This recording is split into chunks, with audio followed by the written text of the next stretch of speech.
काल कोण म्हणतो? काल हात वरचा करा एक मिनिट. काल काऊन काय होती तू? तू चष्मा. अहो महत्वाचा टॉपिक होता, गेला तो, आता पावला, आता नाही येत वापस. हा अजून इकडं पोट्यामध्ये सगळेच होते का? सगळेच होते का? हां तू आरती ओवायली असती बाय, सांगायचं नसतं. अजून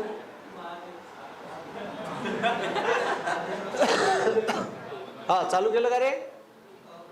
हा चालू केलं, बंद कर.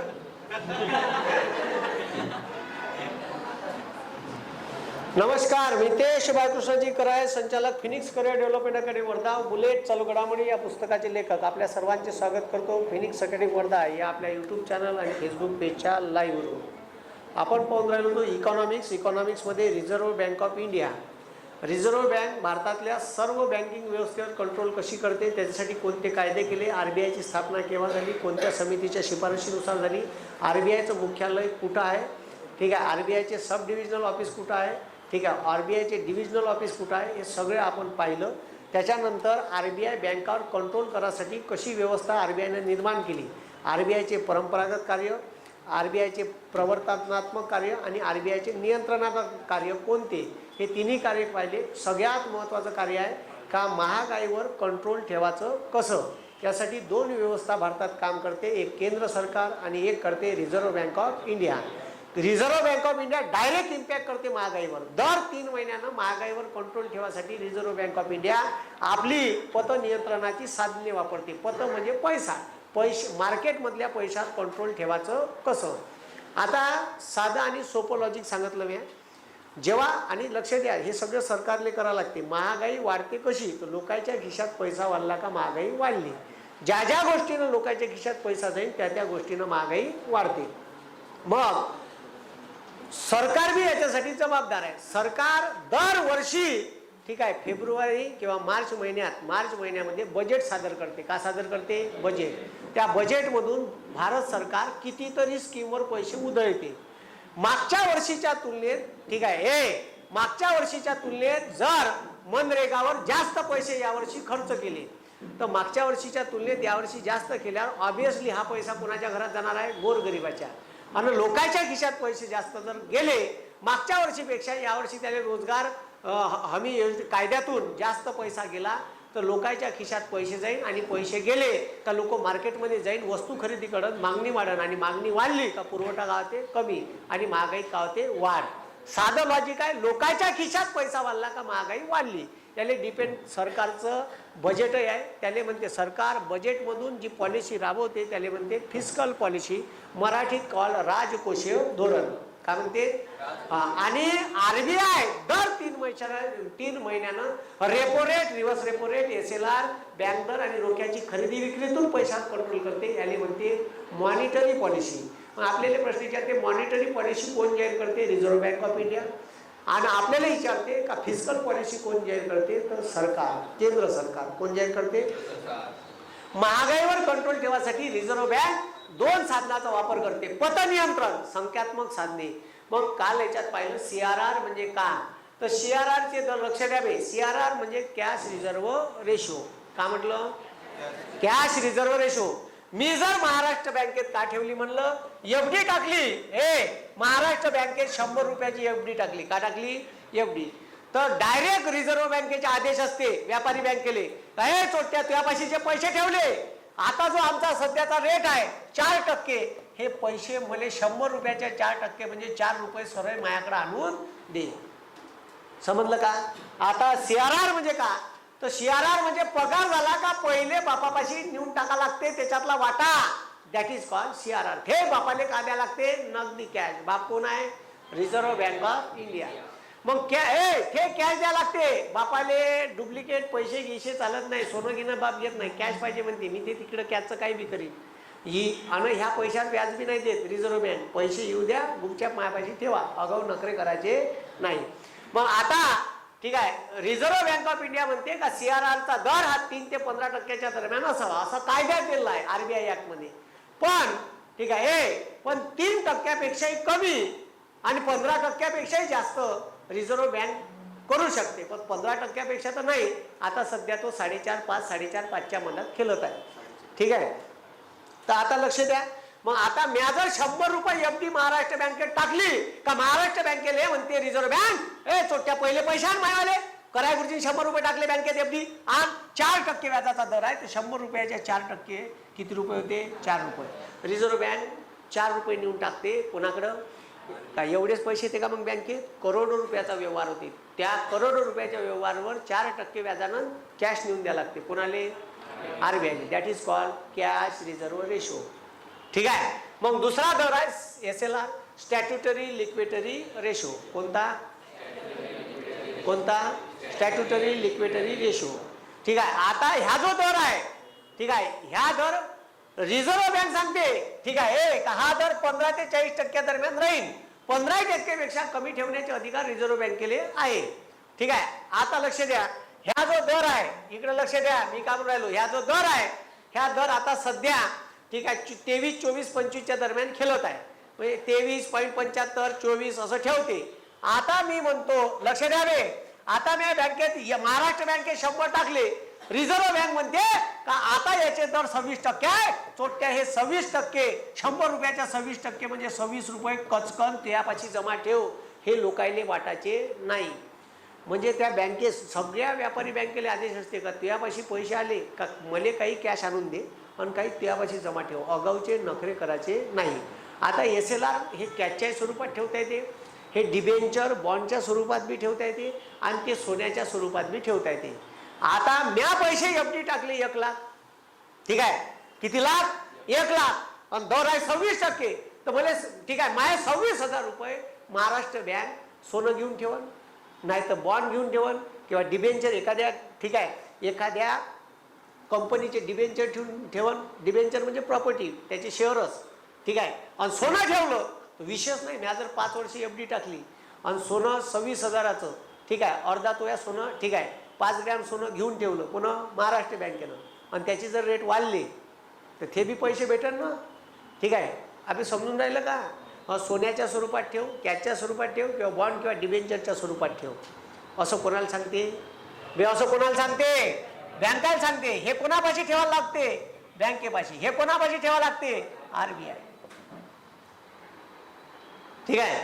आणि जर याला मग होते का, तर आता 100 रुपये माझे जमा राहिले होते, तर बँका, तुम्हाला मी सांगितलं, बँका कधीच भिकारचोट बँक आहे म्हणलं, ह्या ढोबरीला लागलेली बँक आहे. ह्या चोट्यापाशी काहीच नाही पैसे वाटायले, आपलेच पैसे घेते आणि दुसऱ्याला पेलवते. ठीक आहे, का घेते? याचे पैसे घेणे आणि दुसऱ्याला पेलवणे, एवढा धंदा यायचा. मधात हे गल्लुऱ्या खाते, दॅट इज कॉल्ड कमिशन. ठीक आहे. मग आता अजितनं पैसे टाकले आणि धन्याले पाहिजे, तर अजित कोण घेते आणि याला देते. पण अजितनं 100 टाकले होते, तर 100च्या 100 याले, ठीक आहे, मी बँक आहे याच्यापासून 100 घेतले, तर 100च्या 100 याले कर्जाला देता येत नाही. हे एवढे जमा राहते. म्हणून भारतातल्या बँका का बरं डुबत नाही, तर त्याचं कारण असं आहे का 30 रुपये कारण राहिले जमा. ठीक आहे. आता यानं होते का? ठीक आहे, जर मार्केटमध्ये बमाड पैसा आहे, काय बमाड पैसा आहे म्हणजे का राहील? अबे लोकांच्या खिशात बमाड पैसा आहे म्हणजे का राहील? महागाई नाही. आणि महागाई आहे म्हणजे लोकांच्या खिशात पैसा आहे, पैसा काढायचा आहे, तर बँकेने कर्ज उपलब्ध करून द्यायची कॅपॅसिटी कमी करायची आहे. तर मी का करीन? महागाई आहे तर मी का करीन? याचे दर वाढवीन. का करीन? हा, आता हे दर 4 आहे तर मी करतो 7%. किती टक्के? 7. आणि हे 26 आहे, ठीक आहे, हे 26 आहे, हे 26 आहे, तर हे करतो 28%. किती टक्के? 28. आता पैसे किती जमा राहून राहिले? किती राहिले? किंवा मी हे जर याचे 33% केले, किती केले?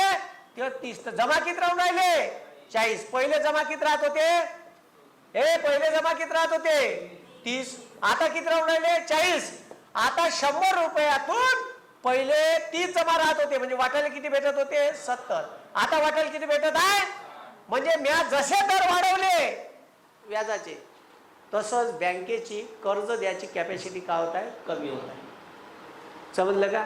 मग ज्याला गरज आहे, ज्याचे कागद नीटनेटके आहे, व्यवस्थित आहे सगळं, ज्याचं थोडंसं जरी एखादं डॉक्युमेंट इकडे डायरेक्ट हाकलून देते, कर्जच नाही आहे म्हणते. सगळे डॉक्युमेंट आहेत, चांगला आहे, मस्त बिझनेस आहे, त्याच्या अकाउंटवर बमाट ट्रान्झॅक्शन आहे, ठीक आहे, RTI फाईल 1 नंबर आहे, मग त्यालाच लोन देते. थोडासा इधर उधर असला त्याला हाकलून देते, कर्ज देणार नाही बँका, छत्रे आहे, ठीक आहे, सगळे पाहिजे ते आपलं, समजलं का? म्हणून आता लक्ष, हे समजलं तुम्हाला? आणि जर मार्केटमध्ये मंदी आहे, काय मंदी आहे, आणि मंदी आहे म्हणजे लोकांच्या खिशात का नाही आहे? पैसे नाही.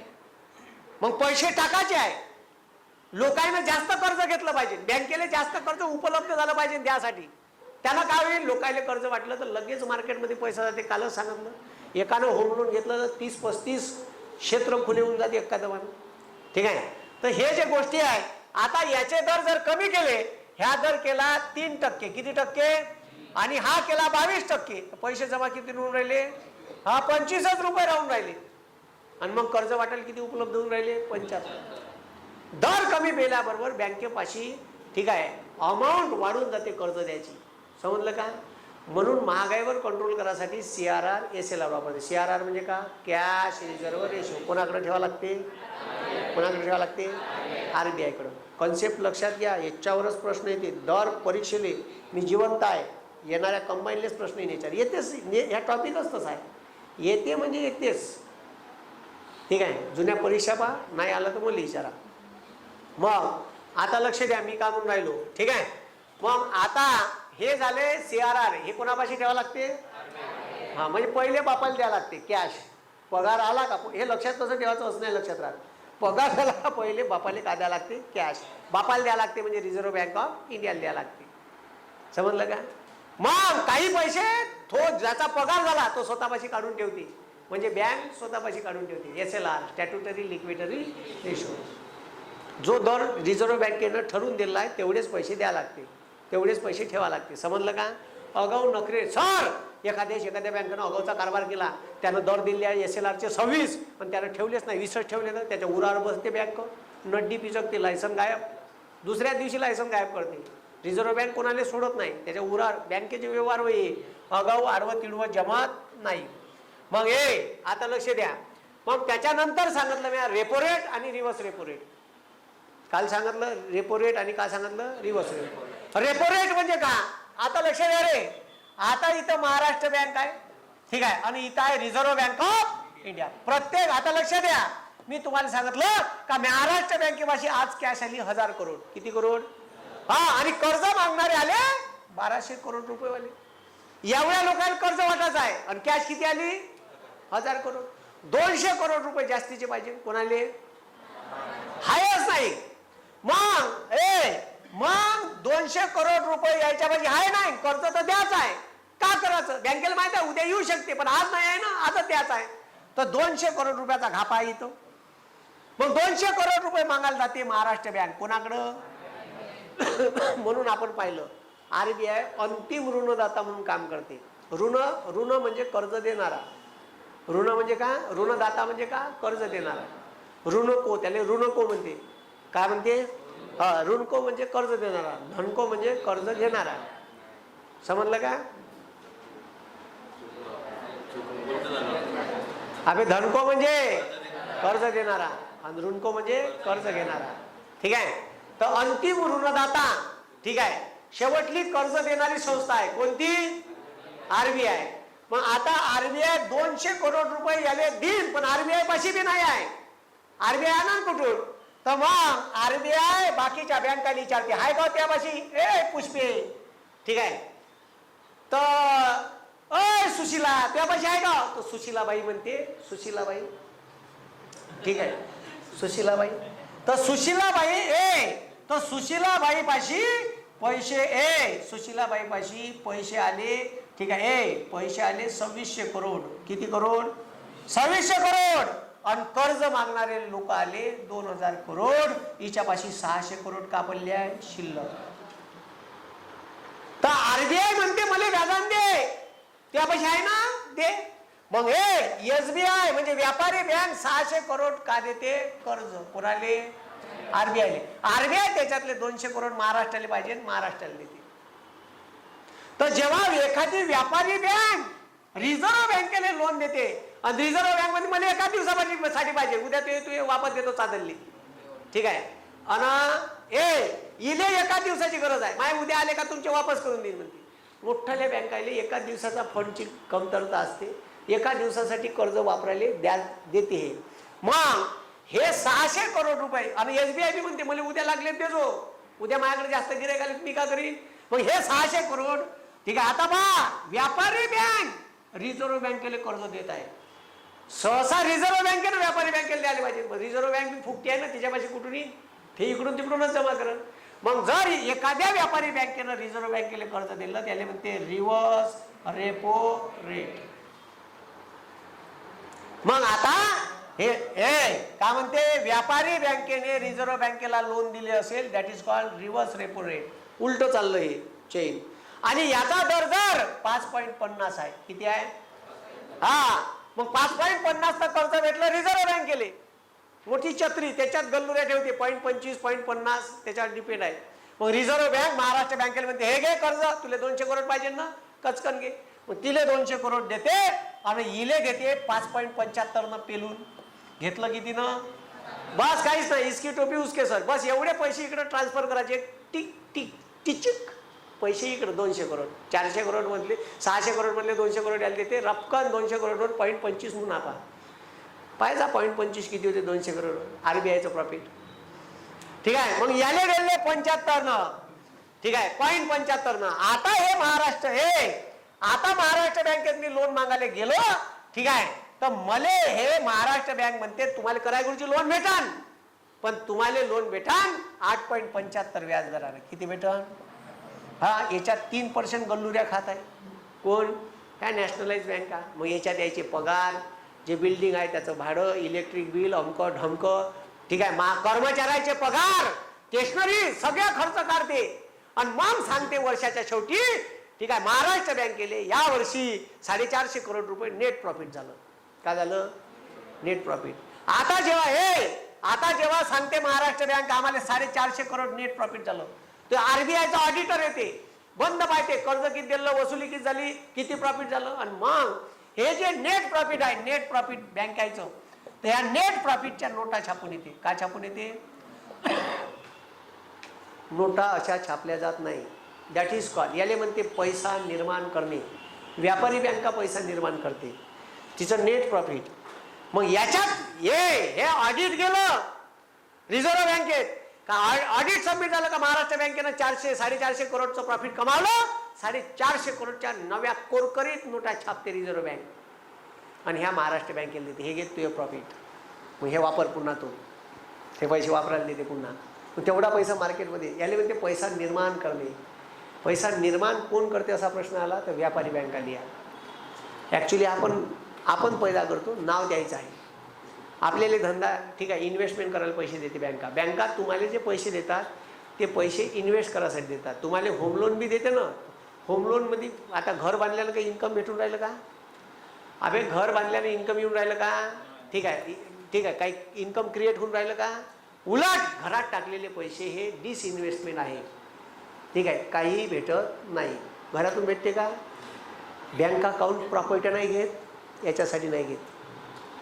प्रॉपर्टी अकाउंट नाही घेत बँका, माहीत आहे का? डिसइन्व्हेस्टमेंट आहे ते, त्याच्यातून इन्कम नाही आहे. म्हणून मोठाले उद्योगपती घेऊन सांगते का तुम्ही, ठीक आहे, मुख्याच्या ठिकाणी प्रॉपर्टी घेऊन घर बांधून तिथं बिझनेस नका टाकू. ठीक आहे, भाड्यानं घ्या. ठीक आहे, किती दिवस चालते तुमचा, का चालते, तुम्हाला जागा बदलवायची असेल, काही बदलवायची असेल, काही दिवसांनी लोकेशन चेंज होते. ठीक आहे, भाड्यानं घ्या, वापरा, रेंट द्या, मोकळं करा. ॲग्रीमेंट बाकायदा एवढ्या वर्षाचं तेवढ्या वर्षाचं करून घ्या, पण भाड्यानं वापरा. का वापरा? भाड्यानं. लोक म्हणते स्थायी मालमत्ता होते. हो, हे बरोबर आहे. आता आपण घर बांधलं, किती करोड जाणार आहे? 2.25 करोड. पहिले 2च होतं, पुन्हा वाढलं. आता 2.25 करोड रुपयावर, ठीक आहे, एवढे रुपये चालले का आपली इथं रेंटमध्ये? नाही. हे चालन किती दिवस चालन? ठीक आहे, आपण बरोबर आहे ना, याची लिमिटेशन. मी थकलो का पण? ठीक आहे, पोट्टो ढोबर झालं, पोट्टो मायासारखं निघण का गॅरंटी? आणि ते हेच करण, त्याची गॅरंटी? No guarantee. मग हे भाड्यानं घेणे, त्या पैशात दुसरं काहीतरी करणे. म्हणून घर बांधणे हे डिसइन्व्हेस्टमेंट आहे असं सारेच लोक म्हणते. पण प्रत्येकाला राहायचं हक्काचं घर पाहिजे. त्याला असं वाटते का माझ्या घरी कोणी आलं त्याला चांगलं घर दिसलं पाहिजे, म्हणून तो आयुष्यात एक घर बांधते. ठीक आहे, पैसेवाला असेल तर 3-4 बांधते, आपल्या सर्वसामान्य माणसाची अलग गोष्ट आहे. तर आहे का नाही, अलगच आहे ना. एकच घर बांधतो आपल्या आयुष्यात, एक नोकरीवाला आयुष्यात एक घर, पोट्याचे शिक्षण, ठीक आहे, पोरापोरीचं लग्न आणि एक कार, याच्यावर काहीच करू शकत नाही. ह्याच्यातही तो कर्जात मरते मग शेवटी. ठीक आहे. मग हे याले जे म्हणते, याले म्हणते रेपो रेट. काय म्हणते? हां, असे बँकेचे सगळे व्यवहार चालते. हे तुम्हाला कोणीही समजू, पुस्तकात बी नाही दिलेलं आहे हे एवढं डिटेल. जे मी सांगून राहील तुम्हाला वाचांतरी नाही भेटन. ठीक आहे, अबे हे वाचांतरी नाही भेटन, हे असंच आहे त्याच्यात वरवर. आता लक्ष द्या, डायरेक्ट इकडे लक्ष द्या, पॉइंट. आता इकडे लक्ष द्या, मी का म्हणलं, मार्केटमध्ये बमाड पैसा आहे. काय? बमाड पैसा आहे म्हणजे महागाई आहे. महागाई कंट्रोल नाही होऊन राहिली. महागाई गेली 8% वर, 8.5% वर, 9% जाऊन पोहोचली. सरकारले महागाई कंट्रोलमध्ये आणायची. डायरेक्ट रिझर्व्ह बँकेला म्हणते repo rate. Reserve bank, governor साहेब पान जेव्हा ना काहीतरी, तर गव्हर्नर साहेब कचकन, ठीक आहे, व्याजाचे दर वाढवून देते. व्याजाचे दर वाढवले, रेपो रेट, रिव्हर्स रेपो रेटचे दर वाढवले का लगेच करते 6.5%. किती करते? हा, लगेच ह्या 6.5 झाला का ह्या होते 6.75. ह्या 6.75 झाला का हे होते 9.75. मी गेलो बँकेत लोन घ्यायले, कागदपत्र जमा करता करता वेळ झाला, बँकेला विचारलं तेव्हा 8.75 आहे म्हणे, गुरुजी रेट कमी झाले, घेऊन घ्या तडकन. विचारायला गेलो, कागदपत्र झाले, गट्टा दिला, आता म्हणते रेट वाढले 9.75 आहे. का तू 65 लाख रुपयाचं लोन आहे, खड्ड्यात गेलं, कामदाम 1% वाढवला, तुम्ही डायरेक्ट. मी नाही वाढवला भाऊ. ठीक आहे, रिझर्व्ह बँकेने वाढवला म्हणते बँकेचा माणूस, माझा काही विषय नाही. ठीक आहे. मग आता तुम्ही बँकेत जर गेले, ठीक आहे, तुम्हालाच कळते, हे काही विषय नाही, तुम्हाला बँकेचे रेट असेच कळते. रिझर्व्ह बँकेनं रेपो रेट पेपरलेस येते. रिझर्व्ह बँकेने repo rate, reverse repo rate दरात वाढ केली. समजून जायचं कर्ज महाग झालं, कर्ज महाग झालं. आणि त्याच्यात काही तर बँका अशा आहे का फक्त त्याला गाईडलाईन जरी आली, रिझर्व्ह बँकेनं घोषणा करायची असली, पहिलेच पेलून देते हा वाढ. काही बँका बदमाश आहे, म्हणजे इकडे डिक्लेअर करा, ठीक आहे, SBIनं डिक्लेअर, आपले RBIनं डिक्लेअर करा, लगेच दुसऱ्या दिवशी रेपो रेट चेंज करते. आता SBI सारखी बँक 8-15 दिवसांनी करते. मग 8-15 दिवस आपल्याला वापरायला भेटते, ते तेवढा दर कमी होते. आणि तुम्हाला कर्ज देताना हा दर फ्लेक्झिबल असतो. फ्लेक्झिबल, फिक्स दर कधीच घ्यायचा नाही. फिक्स दर कधीच घ्यायचा नाही. ठीक आहे. तुम्हाला जर म्हटलं त्यांना फिक्स दर लावू का, नो फिक्स दर. ठीक आहे, फ्लक्च्युएट घ्यायचा. फ्लक्च्युएट म्हणजे कमी झाला कमी, वाढला. समजलं का? हां, लोन घेताना ह्या गोष्टी लक्षात ठेवायच्या. ठीक आहे, नॅशनलाइज बँकेतूनच लोन घ्यायचं, त्याला म्हणायचं. ठीक आहे, लोन देताना, ठीक आहे, लोन देताना फिक्स दर आहे का फ्लक्च्युएट आहे, तर तो विचारते तुम्हाला. ठीक आहे, तर दर हा फ्लक्च्युएटच घ्यायचा. रेपो रेटाप्रमाणे कमी झाले तर कमी राखते, वाढले तर वाढते. समजलं का? मग आता इकडे लक्ष द्या. तर जसे दर वाढले, तर दर वाढल्यामुळे मी म्हणलं बँकेला बा राहू द्या, बा सध्याच काही घर बांधत नाही, खड्ड्यात गेलं कामदार, एवढे व्याजदरावर कोण, कमी झाल्यावर पाहिजे म्हणून मी पैसे बँकेतून काढले नाही. लोन घेतलं म्हणजे 8.75 होता तर मी तयार होतो, पण 9.75 झाला तर थांबून गेलो. म्हणजे 65 लाख मार्केटला येणार होते येत्या 1 वर्षात मायवाले. आणि हे सगळे गिट्टी, रेती, विटा, ठीक आहे, वीट भट्टीवाल्यापाशी गेले असते. ठीक आहे, माती तोडवणारा, विटा भट्टी लावणार, सब तिकडे पैसा ट्रान्सफर झाला असता. हे रेती आणणारा गाडी का मालक भरते का रेती? नाही, सगळे मजुरायला गेले असते. ठीक आहे, त्याच्यानंतर मिस्त्री, ठेकेदार, सयाका, सिमेंट, साऱ्या मार्केटमध्ये पैसा घुसला असता. तो पैसा थांबला, मार्केटमध्ये जायचा पैसा थांबला. आणि एखाद्याच्या घरी पैसे जमा आहे, एखाद्याच्या घरी पैसे जमा आहे, तो व्याजदर वाढल्याबरोबर तो बँकेत आणून टाकते. म्हणून जाणारा पैसा थांबला आणि जो घरी होता तो का आला, बँकेत आला. त्याच्यामुळे पैशाचा ओघ कमी होते. 0.25 दर वाढवले तर तुम्हाला सांगितलं मी, मार्केटमधले 40,000 करोड रुपये का करते, 40,000 करोड रुपये का करते गायब म्हणजे काही गायब नाही होत नोटा, डायरेक्ट रिझर्व्ह बँकेपाशी का होते, साख. आणि डायरेक्ट मग लोकांच्या खिशातला पैसा काढून घेते. जो मार्केटमध्ये जाणार होता तो बंद आणि लोकांच्या घरचे बँकेत. ठीक आहे, दर वाढल्यामुळे लोक रपारप बँकेत आणून टाकते. अरे व्याज जास्त भेटून राहिलं वाटते, टाक FD. ठीक आहे, ह्या सगळ्या गोष्टी घडून येते. कशामुळे? हा, मग आपल्याला विचारते. तर अशा वेळेस जेव्हा बी महागाई वाढन, महागाई वाढली म्हणजे समजून घ्यायचं लोकांच्या खिशात काय जास्त आहे, पैसे. पैसा जास्त आहे म्हणून बँका व्याजाचे दर वाढवण, RBI व्याजाचे दर वाढवण याले म्हणते ठीक आहे महाग पैशाचे धोरण. अशा वेळेस कर्ज काय होते महाग. कर्ज महाग झाल्यावर कोणी कर्ज घेत नाही आणि जे घरी पैसे आहेत ते लोक बँकेत FD आणून टाकते. म्हणजे मार्केटमध्ये पैसा जाणारा थांबला आणि जो घरचा होता तो कुठं आला बँकेत. पैशावर रोख लागते. का लागते रोख. कशामुळे दर वाढवल्यामुळे. समजलं हे समजन काही प्रॉब्लेम हे काही प्रॉब्लेम ठीक आहे. म्हणून ठीक आहे म्हणून हे लक्षात ठेव जा. रेपो रेट समजलं का कायले म्हणते रेपो रेट. रेपो रेट कायले म्हणते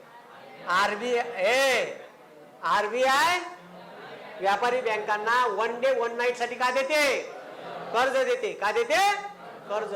ठीक आहे डबल मी समजून नाही सांगणार आता. आजचा दिवस शेवटला ठीक आहे. हे डबल रेपो रेट वर येणार नाही हे कारण हे कन्सेप्च्युअल आहे. इथंच प्रश्न येते. तर जर व्याज repo rate reverse repo rate bank दर SLR CRR याचे दर वाढवले तर कर्ज का होते. कर्ज का होते कर्ज महाग. याने म्हणते महाग पैशाचे धोरण. का म्हणते महाग पैशाचे धोरण. ठीक आहे. महाग पैशाचे धोरण लक्ष द्या. महाग पैशाचे धोरण केव्हा आकारते. महाग पैशाचे धोरण केव्हा आकारते इकडे लक्ष द्या. महाग पैशाचे धोरण केव्हा आकारते मार्केटमध्ये बमाड पैसा आहे. काय बमाड पैसा आहे आणि पैसा कमी करायचा आहे. का करायचा आहे मार्केट मधला पैसा कमी करायचा आहे. त्याला म्हणते पतसंकोच. का म्हणते का म्हणते जर मार्केटमध्ये पतसंकोच घडून आणायचा असेल. पत म्हणजे पैसा संकोच म्हणजे का करणे कमी. मार्केट मधला पैसा कमी करायचा आहे जास्त आहे. पतसंकोच. पतसंकोच केव्हा करा लागन महागाई असन तेव्हा. ठीक आहे.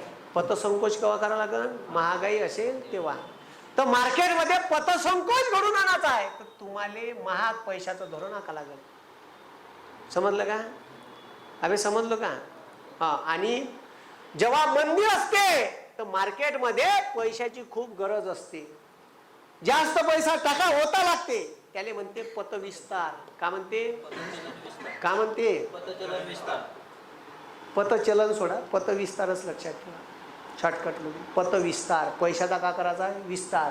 म्हणजे मार्केटमध्ये पैशाची गरज खूप आहे पण नाही आहे तर पैशामध्ये पैसा टाकायचा आहे. तर टाकायचा आहे तर कर्ज का करा लागल स्वस्त. लोकांना कर्ज घेण्यासाठी का करा लागल उत्तेजित. केव्हा उत्तेजित होईल कर्जाचे दर का करणे कमी. म्हणून SLR CRR repo rate reverse repo rate bank दर याचे जर रेट कमी केले. का केले कमी केले तर कर्ज का होईल स्वस्त. याने म्हणते स्वस्त पैशाचे धोरण. कोण्या परिस्थितीत का करा लागते मंदी. ठीक आहे.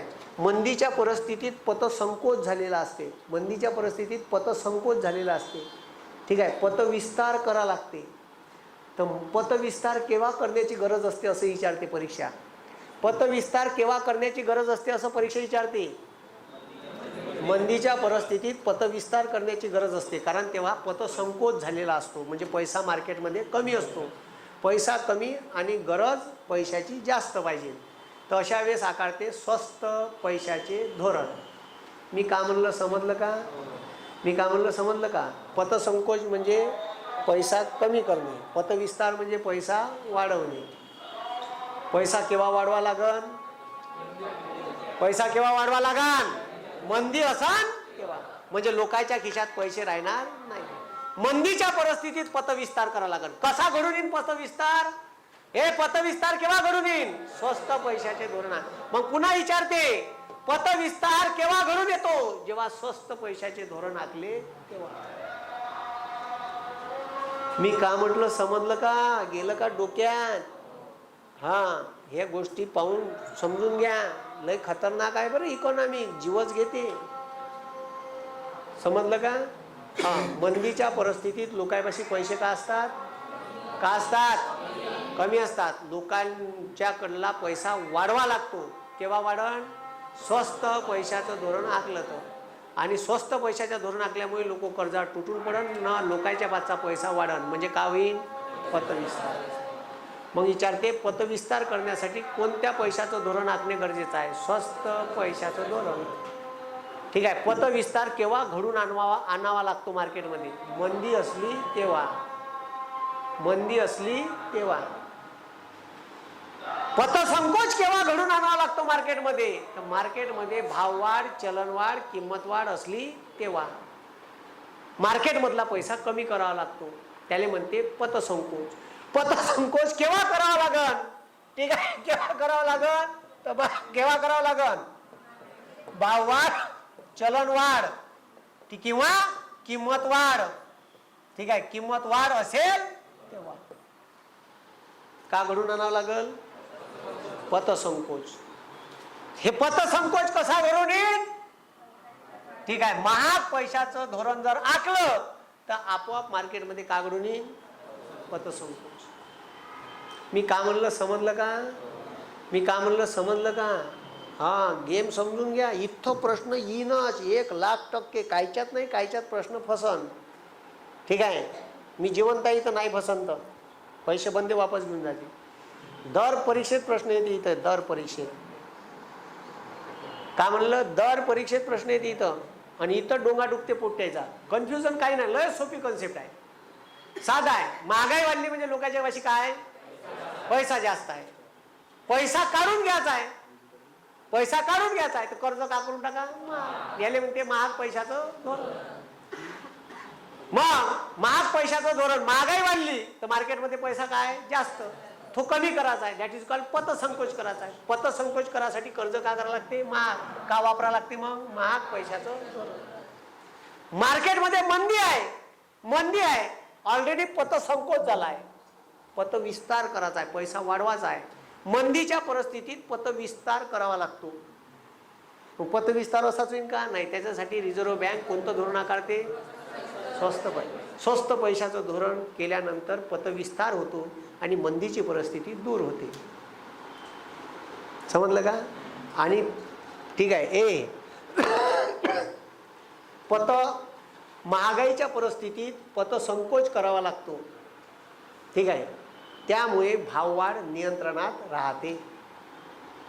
समजलं का? महागाई वाढली, तिला कंट्रोलमध्ये आणायची आहे, कमी करायची आहे, तर मार्केटमध्ये पतसंकोच करावा लागेल. कशामुळे घडून येईल तो? महाग पैशाचं धोरण आखून. हे समजलं? हे समजलं? काही प्रॉब्लेम? डबल घेतलं भाऊ. ठीक आहे, काही प्रॉब्लेम आहे का? याच्यावर हे, आणि हेच महत्त्वाचं आहे. केंद्र सरकारपेक्षा तर हेच महत्त्वाचं आहे. केंद्र सरकारपेक्षा डायरेक्ट इम्पॅक्ट दर 3 महिन्यानं. 3 महिन्यात महागाई वाढली दिसली रिझर्व्ह बँकेले, रिझर्व्ह बँक 0.25 धोक्कानंच थोडासा रेट वाढवून देते. महागाई कमी झाली आहे, महागाईचा दर कमी आला आहे. महागाईचा दर जर 4% आला तर ते बी बरोबर नाही. महागाईचा दर 4% आला म्हणजे लोकांच्या खिशात पैसे नाही. 7-8% गेला, 7च्या वर गेला, अरे अरे अरे हाताच्या बाहेर चालली. जशी बाहेर चालली तर लगेच का करते? लोकांच्या खिशातला पैसा कमी करते. म्हणजे का करण मग? अबे महागाई वाढली, 9% गेली, का करण? का करण? महाग पैशाचं धोरण आलं आणि मार्केटमधला पैसा सक करण, पतसंकोच करून घडून आणलं. समजलं का? आणि मार्केटमध्ये 4%वर आला महागाईचा दर म्हणजे लोकांच्या खिशात पैसे काय? कमी आहे. किंवा 3.5% आला, अरे लोकांपाशी पैसे कमी झाले, बरोबर वाढवा लागते हो. मग का कर? कर्ज स्वस्त कर. मग स्वस्त पैशाचं धोरण. मग स्वस्त पैशाचं धोरण आखलं का पतविस्तार होते. महाग पैशाचं धोरण आखलं का पतसंकोच होते. जेव्हा मार्केटमध्ये मंदी असते तेव्हा पतसंकोच झालेला असतो. जेव्हा मार्केटमध्ये मंदी असते तेव्हा पतसंकोच झालेला असतो. ठीक आहे, त्याचा पतविस्तार करा लागते. ते करण्याची जबाबदारी कोणाकडे आहे? मी का म्हणलं समजलं का? हां, जेव्हा मार्केटमध्ये मंदी असते तेव्हा पतसंकोच झालेला असतो, तिथं पतविस्तार करा लागते. कशामुळे होईल? स्वस्त पैशाचे धोरण आखले तेव्हा मार्केटमध्ये पैसा जाईल. समजलं का? शब्दावर माझ्या लक्ष द्या. डोक्यात चाललं का? हां, जेव्हा मंदी असते तेव्हा ऑलरेडी पतसंकोच झालेला असते. ठीक आहे, मंदीची परिस्थिती दूर करण्यासाठी पतविस्तार करावा लागतो. समजलं का? आणि पतविस्तार केव्हा घडून येईल? स्वस्त पैशाचे धोरण आखले तर. कोण करण? हे रिझर्व्ह बँक. ठीक आहे. व्याजाचे दर का करण कमी, repo rate, reverse repo rate, SLR, CRRचे दर का करण कमी, तर आपोआप कर्ज द्यायची कॅपॅसिटी वाढेल आणि लोक कर्जाचे दर, व्याजाचे दर कमी झाले म्हणून कर्ज नेईल आणि मार्केटमध्ये पैसा बमाड मूव्ह होईल. समजलं का? मग कोरोनाच्या काळात मंदी होती. का होती? मंदी होती. तर लोकांना पुन्हा मार्गावर आणण्यासाठी लय लोकांचे बिझनेस ठप्प झाले होते. यायनं पुन्हा कर्ज घ्या याच्यासाठी सरकारनं, ठीक आहे, रिझर्व्ह बँकेला आदेश दिले ते का हे बंद दर कमी कर, कसं कसं ह्या दर रप्प 4.5 आणला होता, 4.5 आणला होता. आत्ता वाढवला, 2-2.5 वर्ष लगातार सारखा रेट होता. ठीक आहे, बमार कमी दिला होता करून. काहून? हा, लोक उत्तेजना देण्यासाठी कर्ज घ्या, हे जे मंदीची परिस्थिती आहे हे रपकन निघाली पाहिजे म्हणून. आता खमसाडू नाही, आता सुस्ती नाही, आता लोन घ्यायला गेले, आता गेला तो, ठीक आहे, 5:45-6च्या घरात. ते पाहून घ्या, गुगल बाबा सांगते.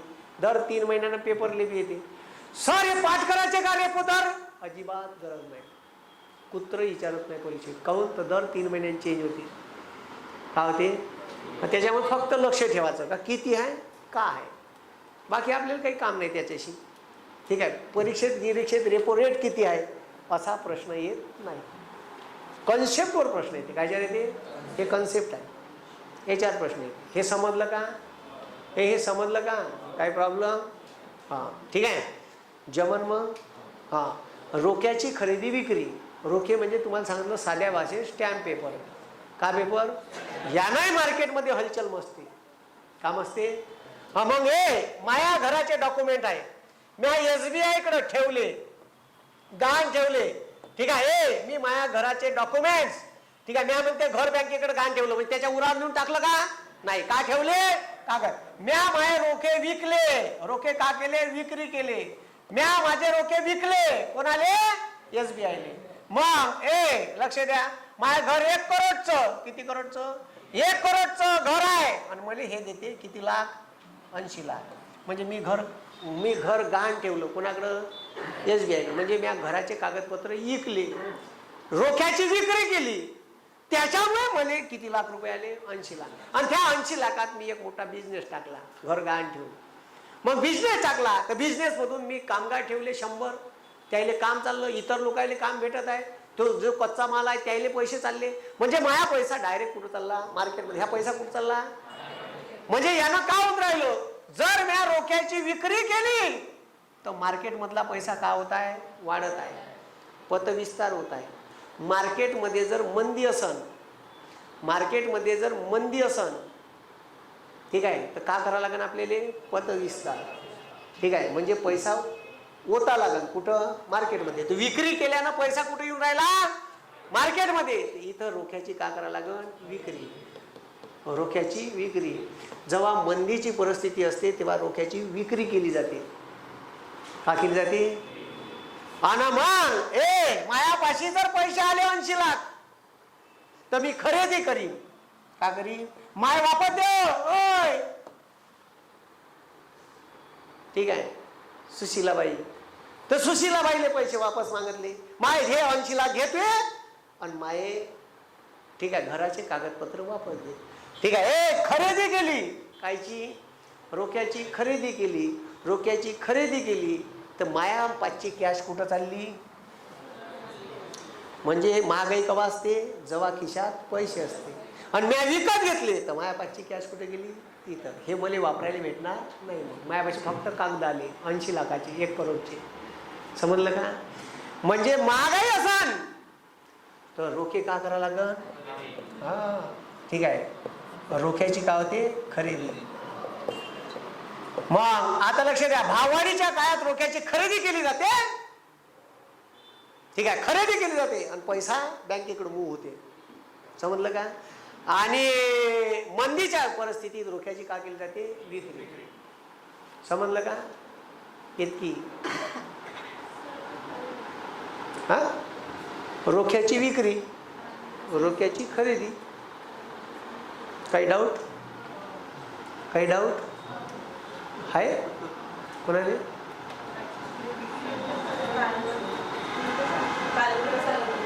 उलट झालं नाही? उलट झालं.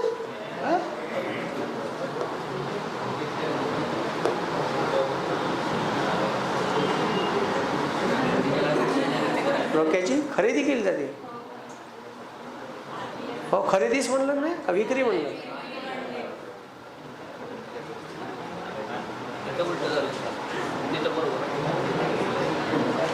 हा, उलट झालं. बँकेच्या बाबतीत पाहून राहिलो ना आपण. कोणाच्या बाबतीत? हा, व्यक्तीच्या बाबतीत नाही, बँकेच्या बाबतीत. मी याच्या बाबतीत पाहून राहिलो होतो, माया बाबतीत. हा, म्हणून उलट झालं. ठीक आहे. RBIच्या बाबतीत पाहून राहिलो आपण. ठीक आहे. आता लक्ष द्या. ठीक आहे, हे उलट झालं. ठीक आहे. तर आता हे RBI आहे. काय? RBI. SBI पाशी माझे डॉक्युमेंट्स पडून आहे. कोणापाशी? घराचे. SBI माझ्या घराची प्रॉपर्टी आहे, RBI कडे का ठेवली? गाण. म्हणजे रोखे हिनं का केले? पण RBI का केले? खरेदी. RBI जर रोखे खरेदी केले तर मार्केटमध्ये पैसा चालला. समजलं का? म्हणून मार्केटमध्ये मंदी आहे आणि रिझर्व्ह बँकेला पैसा होताच आहे. रिझर्व्ह बँकेला पैसा का करायचा आहे? होताच आहे. तर रिझर्व्ह बँक रोखे खरेदी करते आणि पैसे देते. मंदीची परिस्थिती दूर करायची आहे तर रोख्याची का करते? रिझर्व्ह बँक खरेदी. समजलं का? मी उलट पकडलो होतो. मी स्वतःला पकडलो होतो. तिथं रिझर्व्ह बँकेला पकडायचं होतं. कोणाला पकडायचं होतं? हा. मग आता लक्ष द्या. ठीक आहे. आता लक्ष द्या. मग आता समजा महागाई आहे, म्हणजे लोकांपाशी काय? पैसे जास्त आहे. काय? पैसा ओढाच आहे. ठीक आहे. तर मग मला काय करावं लागत? ठीक आहे. RBI आणि हे SBI. आता SBI ना माझी प्रॉपर्टी कोणापाशी ठेवली होती? RBI पाशी. आता RBI म्हणते, ठीक आहे, RBI म्हणते हे तुझे प्रॉपर्टी घे आणि मला पैसे दे. मग आता RBI रोखे यायले इकते. माझ्या घराची प्रॉपर्टी यायली इकली आणि मग माझे पैसे वापस दे. 80 लाख. 80 लाख वापस. कुठं चालले? मार्केटमध्ये पैसा आहे तर रोखे विक्री केल्यानं RBI पाशी पैसे मार्केटमधले सक होईल. आणि जर खरेदी केली तर हिच्या RBI पासचा पैसा मार्केटमध्ये जाईल. समजलं का? खरेदी केल्यानं पैसा मार्केटमध्ये जाईल. केव्हा होता लागेल मार्केटमध्ये पैसा? मंदी असेल तेव्हा. मंदी असेल तर रिझर्व्ह बँक रोखे का करल? खरेदी. Reserve bank. हा, ह्या शब्द लक्षात ठेवा. स्वतःवर नाही घ्यायचं. स्वतःवर केलं तर उलट होईल. ठीक आहे. आणि जर मार्केटमध्ये महागाई आहे तर रोख्याची का करायला लागेल? विक्री केली तर पैसा उडून घेईल. समजलं? असं आहे. ठीक आहे. तर हे RBIले कोरिलेट करून करायचं. हे समजलं? हे समजलं का? हा, असं खतरनाक आहे. कन्सेप्च्युअल धिंगाणा करते. आता लक्ष द्या. हे पतनियंत्रणाची संख्यात्मक साधने कोणती आहे? मग हे परीक्षेत विचारला. आता मागच्या वर्षी प्रश्न आला. खालीलपैकी कोणते साधन रिझर्व्ह बँकेचे पतनियंत्रण करायचे संख्यात्मक साधन नाही? का प्रश्न होता? आता मागच्या कंबाईनले प्रश्न होता. खालीलपैकी रिझर्व्ह बँकेचे कोणते साधन पतनियंत्रणाचे ही संख्यात्मक नाही? आता जे संख्या डायरेक्ट पैशावर कंट्रोल आणणारे साधन म्हणजे संख्यात्मक. मग CRR कायच्यावर कंट्रोल करते? पैशावर. SLR पैशावर. रेपो रेट पैशावर. रिव्हर्स रेपो रेट पैशावर. बँक दर पैशावर. आणि रोखेची खरेदी विक्री पैशावर. डायरेक्ट अटॅक करते पैशावर. म्हणून याने काय म्हणलं आहे? संख्यात्मक. गुणात्मक. हे पैशावर अटॅक नाही करत. ठीक आहे. पण यानं पैसे कंट्रोल होते पण डायरेक्ट पैशावर इम्पॅक्ट नाही मारत. आता लक्ष द्या. गाया ठरवणे. आता सांगितलं मला घर गहाण ठेवायचं आहे. माझ्या घराची किंमत 1 करोड आहे तर मला 1 करोड बँक लोन देत नाही. मला लोन देते 80%. काही बँकेचा गाया 90% आहे. ठीक आहे. तर त्या तुम्हाला लोन देईन 1 करोडचे 90 लाख. 10 करोड गाया. काही बँकेचे गाया आहे 15%. समजलं का? मग रिझर्व्ह बँक ठरवून देते का गाया 20% ठेवा सर्वांना तर सगळ्या बँका तुम्हाला 80% लोन देईन. मग 1 करोड. ठीक आहे. तुमच्या घराची किंमत 50 लाख असेल तर 40 लाख. ठीक आहे. किती देईन? 40 लाख. 1 करोड असेल तर 80 लाख. समजलं का? 80% डिफरन्शिएशन. गाया ठरवणे म्हणजे, ठीक आहे, गाया ठरवणे म्हणजे टोटल प्रॉपर्टीवर किती लोन द्यायचं हे ठरवणे. तुम्ही सोनं गहाण ठेवायला गेले. सोनं तुमचं 100 ग्रॅम सोनं आहे. किती रुपयात झालं? 6 लाख. किती लाखात झालं? 6 लाख लोन देत नाही. जेवढा गाया ठरवून दिला आहे सोन्यात तेवढंच लोन देईन. म्हणजे 80% दिला आहे तर 6 लाखावर 80%, तर 4,80,000चेच तुम्हाला पैसे देईन. 6 लाखाचं सोनं ठेवा आणि 4,80,000 घेऊन जा. ठीक आहे, तर असं आहे. मग आता लक्ष द्या. मग गाया ठरवणे, का ठरवणे? गाया. ठीक आहे. मग त्याच्यानंतर उपभोग कर्ज नियंत्रण. उपभोग कर्ज नियंत्रण म्हणजे का? यानं सुद्धा मार्केटमध्ये महागाई वाढते. उपभोग म्हणजे उपभोगाच्या वस्तू. आता लोकायले जर जास्त चैनीच्या वस्तू घ्यायची सवय पडली, AC, फ्रीज, दिवाण, सोफा, कूलर, मोबाईल, ह्या झाल्या चैनीच्या वस्तू. म्हणजे ह्या भेटल्या तर नाही, भेटल्या तर मरते का? बरं, गरीबाचाही घरी उन्हाळ्यात, ठीक आहे, गरीबाच्या घरी कूलर नाही राहत तरी त्याला झोप येते. ठीक आहे, अरे झोप येते ना, तो टॅवेल ओला करून झोपते लागन तर, पण झोपते. ठीक आहे, बरोबर आहे ना. ज्याच्या घरी कूलर नाही आहे तो टॅवेल खालतं कोपर ठेवते, ओला करते, ओला टॅवेल कोपरात टाकते अर्धा, आणि ठीक आहे याच्यावर टाकून देते. कायच्यावर? फॅनवर, टेबल फॅनवर. ठीक आहे, मस्त हवा, फुल AC. तर मग गरज नाही आहे. ठीक आहे, पण काही लोक मग आपल्याला घेतलंच पाहिजे, ते कूलर मोठाच घ्यायला लागते, AC घ्यायला लागते. का ते कूलर ते चांगला नाही दिसत पाहिले, असं का?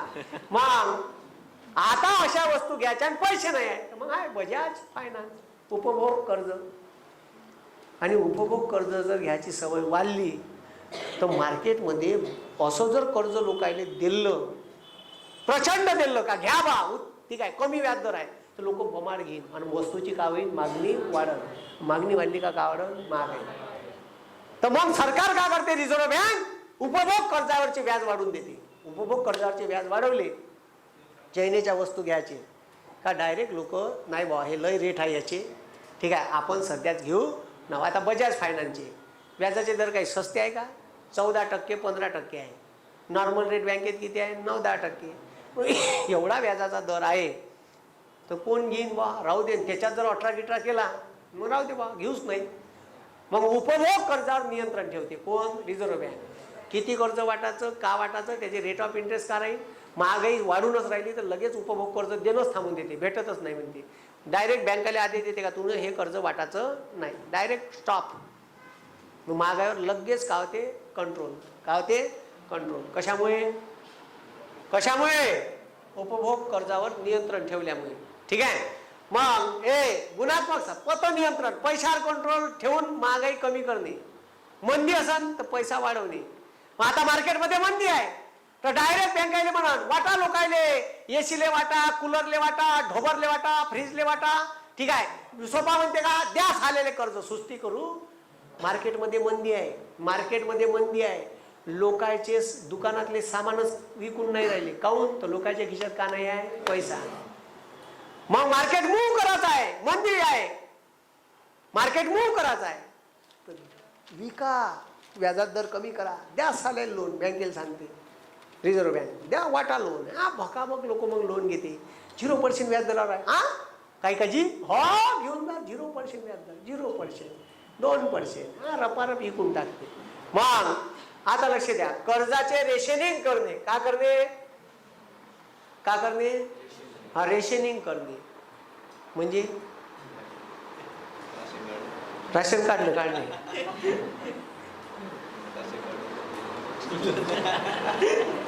म्हणजे का करणे? रेशनिंग करणे म्हणजे का करणे?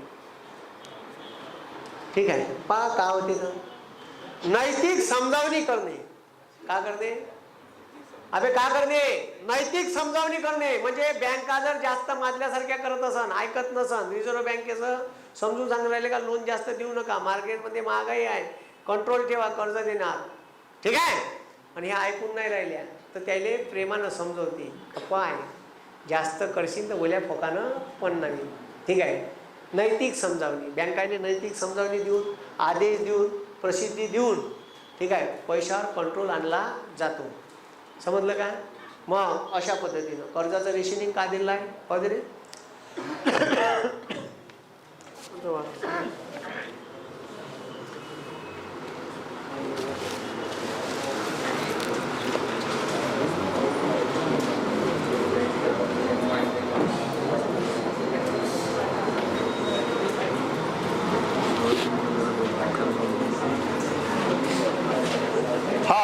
लक्ष द्यावे.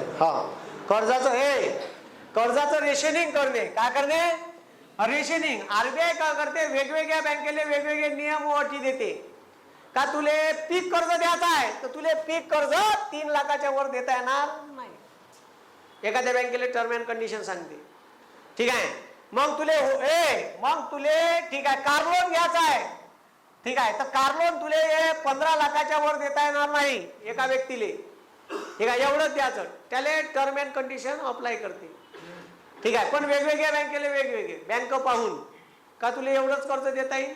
ठीक आहे. या बाबतीत एवढंच कर्ज देता येईल. टर्म अँड कंडिशन आखून देते. मग टर्म अँड कंडिशन जर जास्त दिली, सूट दिली, मार्केटमध्ये मंदी आहे तर प्रमाण मोकळी सोडते. ठीक आहे. आणि मार्केटमध्ये ठीक आहे महागाई आहे तर त्याच्यावर वचक ठेवते का एवढंच कर्ज वाटायचं, अगाऊ नखरे करायचे नाही. कर्जाचं रेशनिंग, कोणतं कर्ज किती वाटायचं. ठीक आहे. मग एवढ्या टार्गेट आता मार्केटमध्ये मंदी आहे. मार्केटमध्ये मंदी आहे आणि मार्केटमध्ये मंदी आहे. मागच्या महिन्यात एसबीआयनं 900 करोड वाटले. किती करोड वाटले? मार्केटमध्ये मंदी आहे असं दिसलं तर आरबीआय म्हणते का तू यावेळेस 1400 करोड वाट झालेले वोट. मंदी आहे मार्केटमध्ये, पैसा का करायला लागल? होता लागल. मग महागाई वाढली. बम कर्ज 1400, दुसऱ्या महिन्यात 1800 करोड विकलं. महागाई वाढली. आता एसबीआयने म्हणते जास्त नखरे करू नको, लय तुले ठीक आहे दिल्ली पॉवर तर तुला असं ठीक आहे भिकाऱ्यासारखंच वाटलं, कमी कर. 1000 करोडच्या वर कर्ज नाही वाटत तुम्ही या महिन्यात होता. कंट्रोल काय केलं? कंट्रोल. मग डायरेक्ट मार्केटमधला तेवढा पैसा जाणं का होऊन जाते? बंद. 800 करोड जास्त झाले ते थांबले. त्याला म्हणते कर्जाचं रेशनिंग करणे. कोण्या बँकेले किती कर्ज वाटपाचे ठीक आहे वाटपाले द्यायचं हे ठरवून देते. ठीक आहे. कोण? RBI. That is called rationing. समजलं का? मग गाया ठरवणे, उपभोग खर्चावर नियंत्रण ठेवणे, कर्जाचं रेशनिंग करणे, नैतिक समजावणी, आदेश, प्रसिद्धी यानं बी पतनियंत्रण केल्या जाते. तर हे डायरेक्ट पैशावर इम्पॅक्ट करत नाही, हे डायरेक्ट पैशावर इम्पॅक्ट करते म्हणून संख्यात्मक साधने आहे. म्हणून महागाई ठीक आहे महागाई कमी करायची आहे किंवा मार्केटमध्ये ठीक आहे मंदी आहे तर पैसा ओताच आहे. तर याच्यासाठी सारं पतनियंत्रण कसं करायचं यासाठी रिझर्व्ह बँक काम करते, संख्यात्मक साधनाद्वारे आणि गुणात्मक साधनाद्वारे. हे समजलं का? अभि समजलं का? संख्यात्मक साधनं काय? CRR, SLR, repo rate, reverse repo rate, bank दर, रोख्याची खरेदी विक्री. इकडं गाया ठरवणे, उपभोग खर्चावर नियंत्रण, ठीक आहे कर्जाचं रेशनिंग, नैतिक समजावणी. CRR म्हणजे बँक रिझर्व. ज्या बँकेत व्यापारी बँकेत पैसे ठेवले ती बँक व्यापारी बँकेकडे कॅश ठेवते. आरबीआयकडे काय ठेवते? कॅश. जो रिझर्व्ह बँकेनं रेट ठरवून दिला त्याप्रमाणे. बरोबर आहे.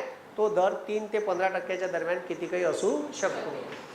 SLR ज्या बँकेकडे पैसे तुम्ही जमा केले आहे, फिक्स डिपॉझिट केले आहे त्याच्यातली ठराविक रक्कम 15 ते 40% दरम्यान जी रिझर्व्ह बँकेने ठरवली आहे ती त्या बँकेला स्वतः जवळ ठेवावी लागते. That is called statutory liquidity ratio. Repo दर आरबीआय इतर व्यापारी बँकांना 1 डे 1 नाईट साठी जे कर्ज देतात त्यांना काय म्हणतात? Repo rate. आणि व्यापारी बँका रिझर्व्ह बँकेला 1 डे 1 नाईट साठी जे कर्ज देतात त्याला म्हणतात रिव्हर्स रेपो रेट. समजलं का? मग आता लक्ष द्या. आता जर SLR, CRR, reverse repo rate याचे दर वाढवले तर कर्ज का होईल? महाग. याने म्हणते महाग पैशाचं धोरण. महाग पैशाचं धोरण केव्हा आखलं जाते? जेव्हा मार्केटमध्ये भाववाढ. महाग पैशाचं धोरण केव्हा आकारलं जाते? मार्केटमध्ये भाववाढ, चलनवाढ किंवा किंमत वाढ असेल तेव्हा. कशासाठी वापरले जाते? पतसंकोच करण्यासाठी, मार्केटमधला पैसा कमी करण्यासाठी. मार्केटमध्ये मंदी आहे तर पत विस्तार करावा लागेल त्याच्यासाठी CRR, SLR, repo rate, reverse repo rate याचे दर कमी करावं लागेल आणि मार्केटमध्ये पैसा ओता लागेल. कमी केल्यामुळे मार्केटमध्ये पैसा आपोआप चालला लागेल. समजलं का? जमन काय कोणाला प्रॉब्लेम? जमन अरे जमन का? अशा वेळेस पतविस्तार करावं लागते. मंदीच्या वेळेस पतविस्तार करावं लागते स्वस्त पैशाचं धोरण आखून.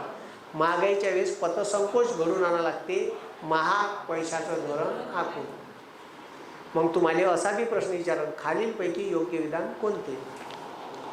रिझर्व्ह बँक ऑफ इंडिया महागाईवर नियंत्रण ठेवण्यासाठी जर मार्केटमध्ये भाववाढ झाली असेल तर अशा वेळेस महाग पैशाचं धोरण आखून, ठीक आहे, पतविस्तार करते. हा कसा असा गप्पा मारते, मग डायरेक्ट वाचताना बरोबर वाचा लागते. का करते? महाग पैशाचं धोरण आखून पतसंकोच करते. समजलं का? आणि रिझर्व्ह बँक मंदीच्या परिस्थितीत, ठीक आहे, स्वस्त पैशाचं धोरण आखून पतविस्तार करते. समजलं? इकॉनॉमिक्समध्ये फुल लक्ष तिथंच पाहिजे शब्दावर. शब्द गचकला का तुमचा डोंगा डुबवला. जमान काय प्रॉब्लेम? काय प्रॉब्लेम? ठीक आहे, उद्या पाहू नवीन कन्सेप्ट. उद्या सुट्टी राहील. ठीक आहे.